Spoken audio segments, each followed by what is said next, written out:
This discussion is about how we can stop wasting time with meetings. Are your meetings delivering, or are they a complete waste of time? Eye rollers. After the meeting, do you look back and you just think to yourself, what have I done with the past hour of my life? I just trashed it. And we know that time is a very precious commodity. In fact, the Japanese tells us that killing time is a crime because you're killing your existence, you're killing your life.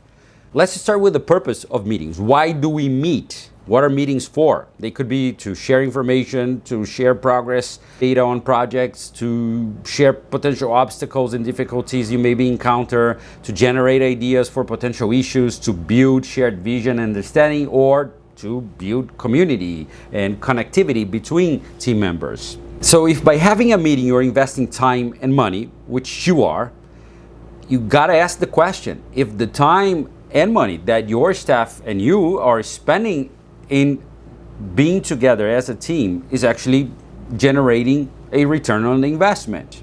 I understand, and please believe me on this one, not everything is a code calculation about time and money. I get that. So if you want to get your staff together just to build community, that is completely fine. It's not a waste of time because you are building community. If that is the purpose, the same question is still valid. Are the meetings designed to build that community, or are employees leaving the meeting more frustrated because they felt it was just a waste of time?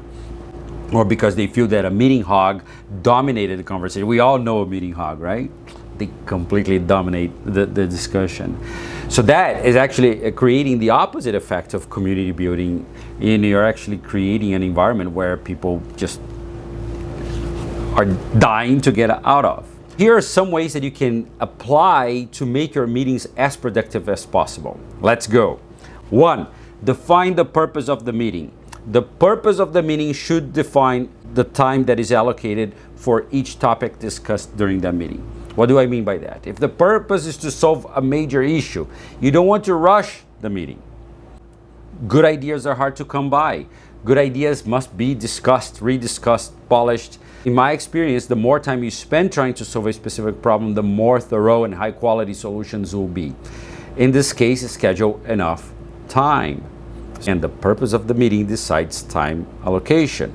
1 hour, 2 hours, may be enough or maybe not even be enough. So I'm even making a case that sometimes, yes, it is okay to have long meetings. It's not a problem at all.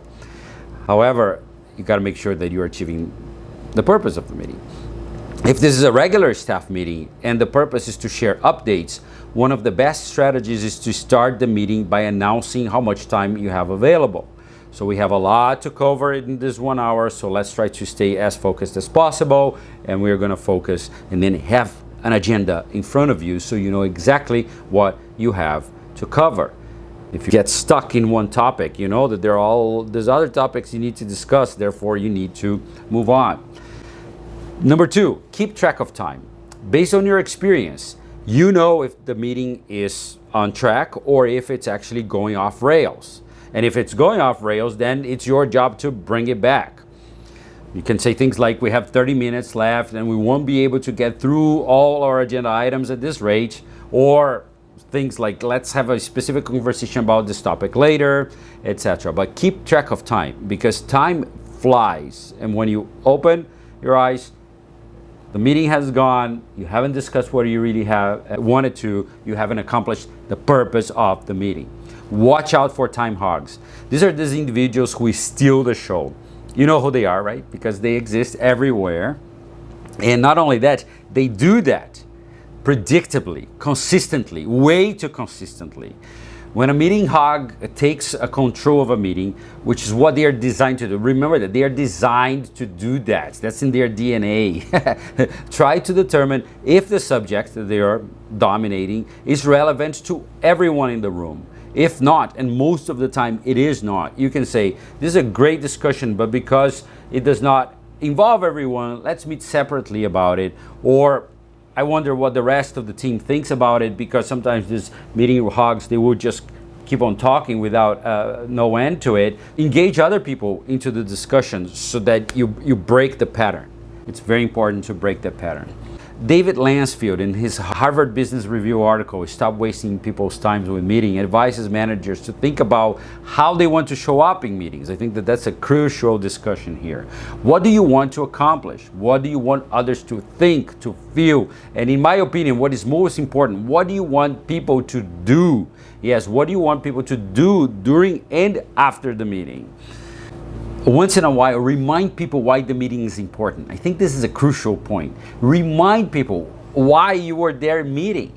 If a great discussion is happening during a staff meeting, I think it's very important that you highlight that, because not everyone appreciates staff meetings, but this is a great way for you to say, that's why we have staff meetings. I'm glad we have this forum to share these ideas, and I wouldn't have known about this issue if we weren't here meeting. So remind them why it is important. If you believe having a meeting is important, stick to it. Format your meeting in a way that is relevant to all and stick to it. Don't become waffly about it, because people have this very, very good sense of smell about how you feel about having meetings, and if you are not committed to the meetings, they are going to come in not committed to the meetings, and they're just going to think it's not important. If you believe your staff meeting is important, stick to it. Make it interesting, make it engaging, be careful with time hogs, be on time, have an agenda, know why you're meeting, make sure you're achieving your purpose, but stick to it. Do not, this is like, how people say that dogs will smell if you are afraid of them. People all the time, they smell when you're not 100% certain about having that particular meeting. And if they can smell that on you, they will be completely not engaged. Another thing that I think is very important and I really like is to develop an editorial line. An editorial line can be used for you to create relevant ideas to add to a meeting. Mine editorial line usually, so it helps me organize my agenda for every meeting that I have. So first is I update everyone on what is happening at the institution that the staff may not know, what is happening in the industry. Then we talk about upcoming events, updates from specific managers who are managing specific projects, and then we do an around the table. Now, the around the table time can be forever, so be careful with that. And meeting hogs, they absolutely love them. So when running out of time, instead of doing a traditional around the table, you can ask, does anyone have any pressing issues that you would like to share that everyone must know? Okay, so that you kind of confine what type of information you want to be shared during that meeting. Free your employees from meetings. Not any type of meeting, but free them from the meetings that do not add value. If you don't need a meeting, get rid of it.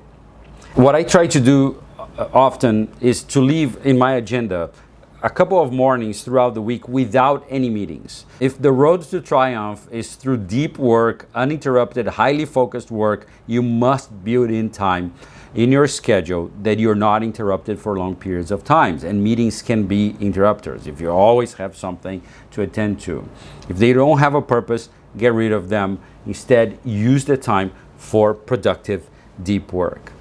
If you like some of these strategies, like this video, share this video, and subscribe.